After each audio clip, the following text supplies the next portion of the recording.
আসসালামু আলাইকুম রহমতুল্লাহি বারাকাতু। বিসমিল্লাহির রহমানির রহিম।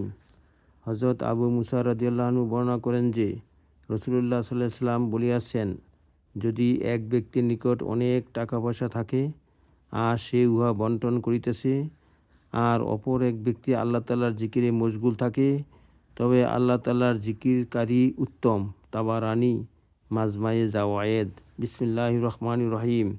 হযরত আবু হুরায়রা রাদিয়াল্লাহু আনহু বর্ণনা করেন যে রাসূলুল্লাহ সাল্লাল্লাহু আলাইহি ওয়াসাল্লাম বলিয়াছেন, যে ব্যক্তি আল্লাহ তাআলার জিকির বেশি পরিমাণে করে সে মুনাফিকি হইতে মুক্ত। তাবারানী জামে সগীর। বিসমিল্লাহির রহমানির রহিম। হযরত আবু সাঈদ খুদরি রাদিয়াল্লাহু আনহু হইতে বর্ণিত আছে যে রাসূলুল্লাহ সাল্লাল্লাহু আলাইহি ওয়াসাল্লাম বলিয়াছেন, বহু লোক এমন রহিয়াছে যাহারা নরম নরম বিছানার উপর আল্লাহ তাআলার জিকির করে, আল্লাহ তাআলা সেই জিকিরের বরকতে তাহাদিকে জান্নাতের উচ্চ মর্যাদায় পৌঁছে দেন। আবু ইয়ালা মাজমায়ে জাওয়ায়েদ। বিসমিল্লাহির রহমানির রহিম। হযরত জাবের ইবনে সামুরা রাদিয়াল্লাহু আনহু বলেন, নবী করিম সাল্লাল্লাহু আলাইহি ওয়াসাল্লাম ফজরের নামাজ শেষ করিয়া ভালোভাবে সূর্যোদয় হওয়া পর্যন্ত আসন করিয়া বসিয়া থাকিতেন। আবু দাউদ। বিসমিল্লাহির রহমানির রহিম। হযরত আনাস ইবনে মালিক রাদিয়াল্লাহু আনহু হতে বর্ণিত আছে যে রাসূলুল্লাহ সাল্লাল্লাহু আলাইহি ওয়াসাল্লাম বলিয়াছেন, আমি ফজরের নামাজের পর সূর্যোদয় পর্যন্ত এমন এক জমাতের সহিত বসিয়া থাকি যাহারা আল্লাহ তাআলার জিকিরে মশগুল রহিয়াছে। ইহা আমার নিকট হযরত ইসমাঈল আলাইহিস সালামের বংশের 4 জন গোলাম আজাদ করা হইতে অধিক পছন্দনীয়। এমনিভাবে আসরের নামাজের পর সূর্যাস্ত পর্যন্ত এমন জমাতের সহিত বসিয়া থাকি যাহারা আল্লাহ তাআলার জিকিরে মশগুল রহিয়াছে।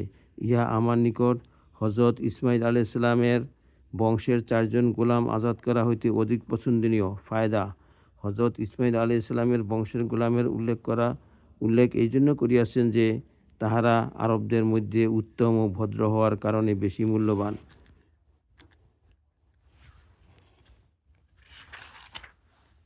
বিসমিল্লাহির রহমানির রহিম।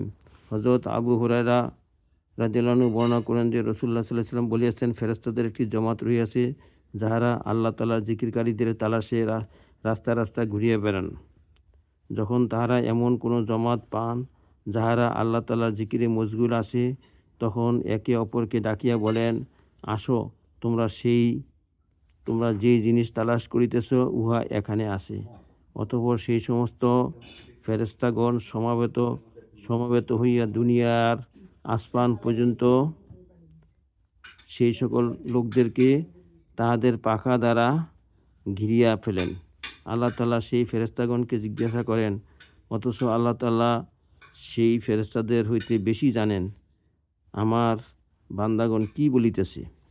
ফেরেশতাগণ উত্তরে বলেন, তাহারা আপনার পবিত্রতা, বরত্ব, প্রশংসা ও মহত্বের আলোচনায় মশগুল রহিয়াছে।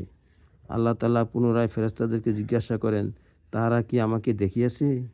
ফেরেশতাগণ বলেন, আল্লাহর কসম, তাহারা আপনাকে দেখে নাই। বলা হয় যে, যদি তাহারা আমাকে দেখিত তবে কি অবস্থা হইত? ফেরেশতাগণ আরজ করিল, যদি তাহারা আপনাকে দেখিতে পাইত তবে আরও বেশি ইবাদতে মশগুল হইত এবং ইহা হইতে আরও বেশি আপনার পবিত্রতা ও প্রশংসা করিত। অতঃপর আল্লাহ তাআলার পক্ষ হইতে বলা হয় যে, তাহারা আমার নিকট কি চাহিতেছে? ফেরেশতাগণ আরজ করিলেন, তাহারা আপনার নিকট জান্নাত চাহিতেছে। বলা হয়, তাহারা কি জান্নাত দেখিয়াছে? ফেরেশতাগণ আরজ করেন, আল্লাহর কসম, হে পরওয়ারদিগার, তাহারা জান্নাত দেখে নাই। আল্লাহ তাআলার পক্ষ হইতে বলা হয়, যদি তাহারা জান্নাত দেখিত তবে তাহাদের কি অবস্থা হইত?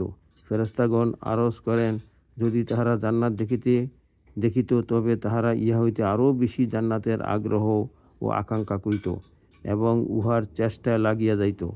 অতঃপর আল্লাহ তাআলার পক্ষ হইতে বলা হয়, তাহারা কোন জিনিস হইতে আশ্রয় চাহিতেছে?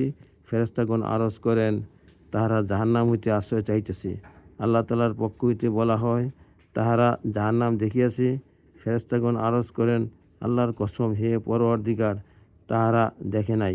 যদি বলা হয়, যদি তাহারা জাহান্নাম দেখিত তবে কি অবস্থা হইত? ফেরেশতাগণ আরজ করেন, যদি দেখিত তবে আরও বেশি উহাকে ভয় করিত এবং উহা হইতে পলায়নের চেষ্টা করিত। আল্লাহ তাআলার পক্ষ হইতে বলা হয়, আচ্ছা, তোমরা সাক্ষী থাকো, আমি সেই মজলিসের সকলকে মাফ করিয়া দিলাম। এক ফেরেশতা এক ব্যক্তি সম্পর্কে আরজ করেন যে উক্ত ব্যক্তি আল্লাহ তাআলার জিকিরকারীদের মধ্যে শামিল ছিল না, বরং নিজের কোনো প্রয়োজনে মজলিসে আসিয়াছিল এবং তাহাদের সহিত বসিয়া গিয়াছিল। বলা হয়, ইহারা এমন মজলিসওয়ালা যে তাহাদের সহিত যে বসে সেও আল্লাহ তাআলার রহমত হইতে বঞ্চিত হয় না। বুখারী। ইয়া আল্লাহ, আমাদেরকে আমল করার তৌফিক দান করুন।